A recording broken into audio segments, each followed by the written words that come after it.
Mobile company message भेजती है ना कि आपका 90% डाटा यूज हो गया है, अब 10% बाकी है, बराए करम टॉप अप कर लें वरना आपका कनेक्शन खत्म कर दिया जाएगा। ऐसा ही होता है ना, जिंदगी में कोई मैसेज नहीं आएगा कि जनाब आपने 90% लाइफ गुजार ली है, अब 10% रह गई है, तौबा कर ले, नमाज पढ़ ले, आज तो मस्जिद में आ जाएं, आपके 3 दिन बाकी हैं। 1 मिनट पहले पता नहीं होता। घर से बंदा निकलता है कि बस अभी आ रहा हूं, खाना गर्म करके रखो। वो खाना गर्म होता है मगर लाश आती है।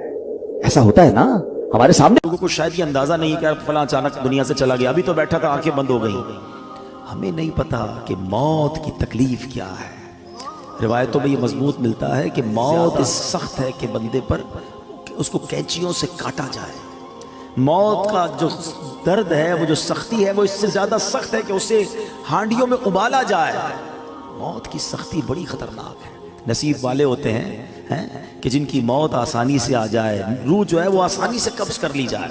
नज़ा का जो वक्त है ना, सकरात का जो आलम है, हम अल्लाह से दुआ करते हैं महबूब पाक अलैहिस्सलाम के जलवों में आफियत वाली हमें मौत नसीब फरमा। ऐसी थोड़ी शुअरा ने अपने कलाम में इल्तिजाएं की हैं। हम सब चाहते हैं ना कि हजरत इज़राइल मलकुल मौत आसानी से रूह कब्ज करें। वैसे सच्ची बात बताए क्या है कि जब उनकी याद में जिंदगी गुजरती है ना, इश्क रसूल में जिंदगी गुजरती है, आका की सुन्नतों पर अमल करके नबी पाक की रजा वाली जिंदगी गुजरती है ना, तो क्या खूबसूरत शायर बात लिखते हैं कि जब तेरी याद में दुनिया से गया है कोई। अल्लाह करे कि आका की याद में बस नबी पाक के तसव्वुर में जाएं, मदीना पाक में आका के जलवों में दुनिया से जाएं, फिर क्या होगा। जब तेरी याद में दुनिया से गया है कोई, जान लेने को दुल्हन बन के कज़ा आई है। हाँ, फिर उसकी जान बड़ी आसानी से निकलती है। वो तो नबी पाक के जलवों में गुम होता है ना। तो अल्लाह करे कि मौत के वक्त आका का जलवा नसीब हो जाए। लेकिन काम क्या करना है उसके लिए? कसरत से दुरूद पाक, चलते फिरते उठते बैठते। नहीं पढ़ते लोग दुरूद, फजूल बातों के लिए घंटों पड़े हैं। दुरूद पाक ज़बान पर बहुत थोड़ा आता। आज ही चेक कर लो ना, अपने आप को चेक कर ले, आज पूरे दिन में कितनी बार दुरूद पढ़ा है। टाइम निकाला करो, तस्बीह जेब में रखा करो। कहते हैं ना, दुरूद पाक और जिक्र इलाही करने के बहाने ढूंढा करो। जहाँ मौका मिला तस्बीह निकाली शुरू हो गए।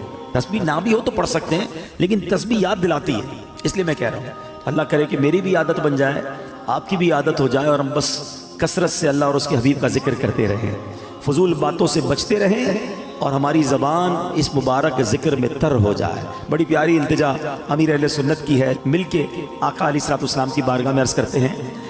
आज जिस मौजू पर मैंने कुछ मदनी फूल पेश करने हैं, यूँ समझिए उसका आगाज़ तो दुरूद पाक की इस फजीलत से ही हो चुका कि जो सकरात का वक्त है, जो मौत की सख्तियाँ हैं, क्या हम उसे याद रखते हैं? एक ऐसी हकीकत है कि जिसे हम भूल जाते हैं। ज़िंदगी में ऐसे ज़िंदगी गुजार रहे होते हैं कि जैसे मरना ही नहीं है। तो आज उसी हकीकत पर कुछ मदनी फूल पेश करूँगा। अल्लाह करे कि फ़िक्र आखिरत और आखिरी जो सफ़र है उसकी तैयारी का हमारा जहन बन जाए। हुज्जतुल इस्लाम इमाम मोहम्मद बिन मोहम्मद गज़ाली अलैहि रहमतुल्लाहि वाली लिखते हैं, बनी इसराइल में एक बड़ा मगरूर शख्स था। एक बंद कमरे में था। बड़े लोग होते हैं ना, उनके कमरों में हर किसी को आने की इजाज़त नहीं होती। गार्ड्स, आगे सेक्रेटरी, इजाज़त के बगैर कोई नहीं आ सकता। और उनको इस बात पर बाज़ औक़ात बड़ा गुरूर भी होता है, फ़ख्र होता है कि मेरी टेरिटरी में कोई पैर नहीं रख सकता। अचानक कमरे में एक शख्स दाखिल हुआ। उस मगरूर शख्स ने जोर से चिल्ला कर कहा, कौन हो? कैसे आ गए मेरे कमरे में बगैर इजाज़त? तुम्हें पता नहीं मैं कौन हूं? मैं इस वाक़े का खुलासा अर्ज़ कर रहा हूं। तुम्हें इजाज़त किसने दी मेरे कमरे में आने की?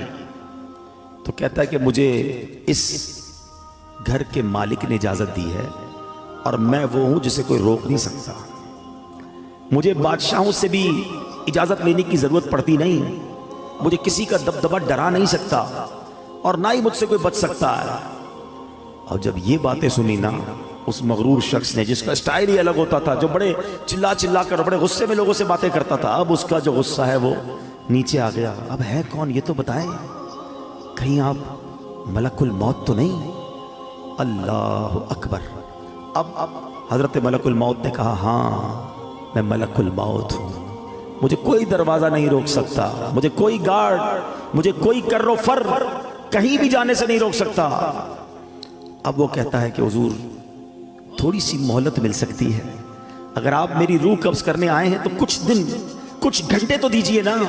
मुझे तो पता ही नहीं है, मुझे कुछ तौबा करनी है, कुछ नेकियां करनी है, कुछ नेक आमाल करने हैं। अब मलकुल मौत ने फरमाया कि तुम्हारी सांसें पूरी हो चुकी हैं, अब तुम्हारा वक्त एंड हो चुका है। तो कहा अच्छा फिर ये तो बताएं, अगर मेरी रूह कब्ज करेंगे तो मुझे लेकर कहां जाएंगे? तो मलकुल मौत ने फरमाया उस मकान